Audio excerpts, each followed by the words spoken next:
du Père, du Fils et du Saint-Esprit, un seul Dieu. Amen.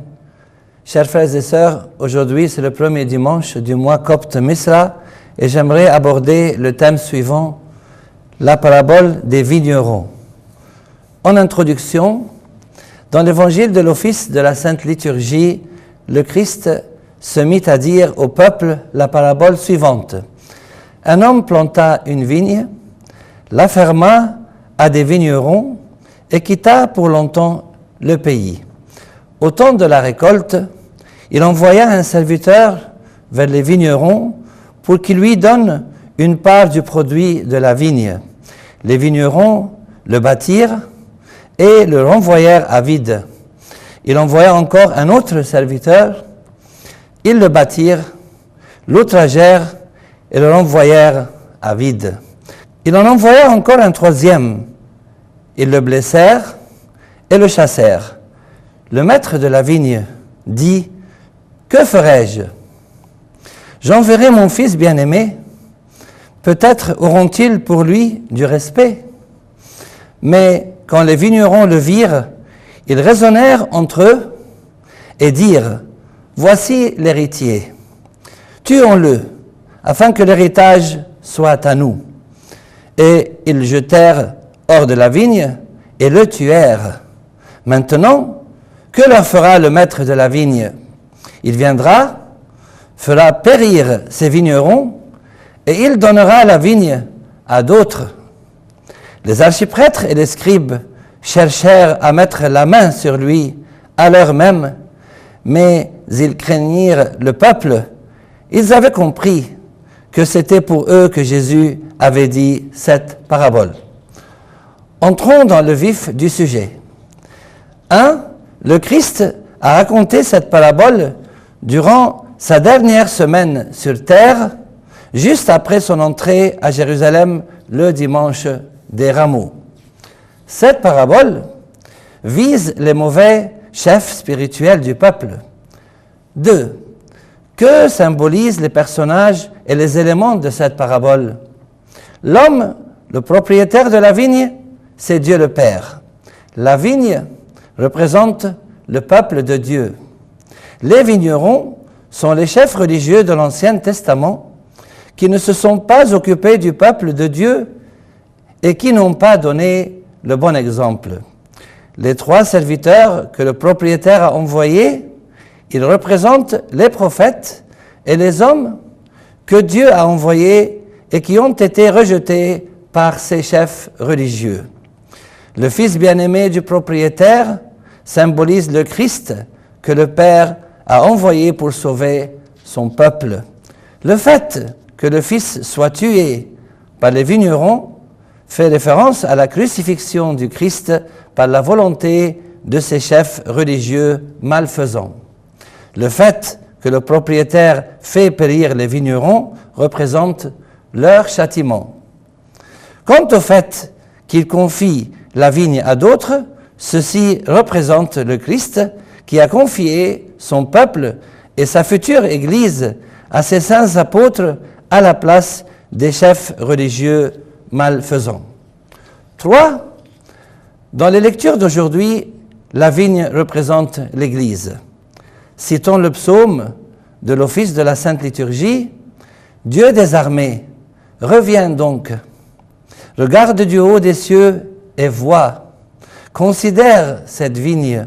Protège ce que ta droite a planté. Ce psaume nous rappelle le chant suivant. Ô Seigneur, Dieu des armées, que nous chantons durant la Sainte Liturgie. Maintiens cette vigne, celle que ta droite a plantée, rétablis-la et fixe-la. 4. Le fait que l'Église est la vigne du Seigneur est confirmé par la parole du Seigneur dans le livre d'Ésaïe. Maintenant donc, habitants de Jérusalem et hommes de Juda, soyez juges entre moi et ma vigne. Qui avait-il encore à faire à ma vigne que je n'ai pas fait pour elle? Pourquoi, quand j'ai espéré qu'elle produirait de bons raisins, en a-t-elle produit de mauvais? 5.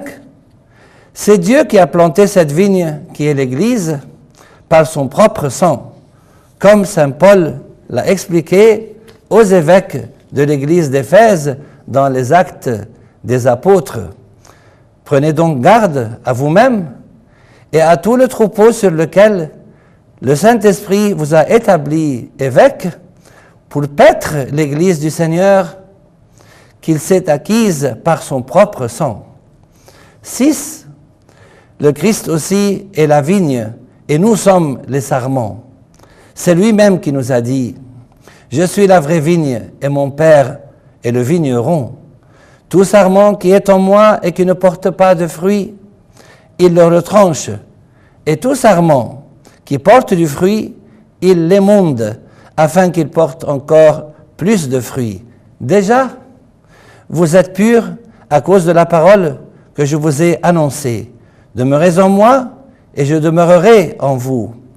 Comme le sarment ne peut de lui-même porter du fruit, s'il ne demeure attaché à la vigne, ainsi, vous ne le pouvez donc non plus si vous ne demeurez en moi. Je suis la vigne, vous êtes les sarments. Celui qui demeure en moi et en qui je demeure porte beaucoup de fruits, car sans moi, vous ne pouvez rien faire. 7. La Sainte Vierge Marie est aussi considérée comme une vigne. Dans la 3e oraison de la 3e heure de l'Agbéa, nous disons à la Sainte Vierge, « Tu es la vraie vigne portant la grappe de la vie. » Quant à la grappe de la vie, il s'agit du Christ. 8. L'épouse fidèle à son époux est aussi considérée comme une vigne. Citons une partie du psaume que nous chantons à l'époux durant la cérémonie du mariage. « Ta femme est comme une vigne féconde à l'intérieur de ta maison. Tes fils sont comme des plants d'olivier autour de ta table. » 9. Mais malheureusement, la Bible, l'histoire de l'Église universelle, mentionne certaines personnes que le Christ a retranchées de sa vigne, car ils n'ont pas porté de fruits. Citons quelques exemples. A. Judas Iscariote. Alors Judas, qui l'avait livré, voyant qu'il était condamné, se repentit et rapporta les 30 pièces d'argent aux archiprêtres et aux anciens en disant « J'ai péché en livrant le sang innocent. » Ils répondirent « Que nous importe? Cela te le garde. » Judas jeta les pièces d'argent dans le temple, se retira et alla se pendre. B. Démas. Tout comme saint Luc faisait partie des disciples de saint Paul, comme le mentionne ce dernier, Luc, le médecin bien-aimé, vous salue ainsi que Démas. Dans son épître à son disciple Philémon, saint Paul mentionne Démas en tant que disciple fidèle avant même de parler de saint Luc. Saint Paul dit à Philémon, « Te salue ainsi que Marc, Aristarque, Démas, Luc, mes compagnons d'œuvre. » Mais malheureusement, saint Paul finit par annoncer ce qui suit à Timothée à propos de Démas dans sa dernière épître. « Viens au plus tôt vers moi, car Démas m'a abandonné par amour pour le siècle présent, et il est parti pour Thessalonique, Luc seul est avec moi. » C. Saint Paul mentionne d'autres disciples qui l'ont abandonné. Je cite, « Car il en est plusieurs qui marchent en ennemis de la croix du Christ. Je vous en ai souvent parlé, et j'en parle maintenant encore en pleurant. Leur fin sera la perdition. Ils ont pour Dieu leur ventre. Ils mettent leur gloire dans ce qui fait leur honte.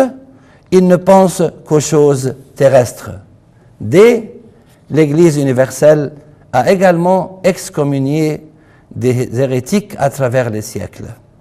Pour conclure, chers frères et sœurs, rappelons-nous que le Christ est la vraie vigne et nous sommes ses sarments, demeurons en lui comme il demeure en nous et gloire à lui maintenant et pour les siècles des siècles. Amen.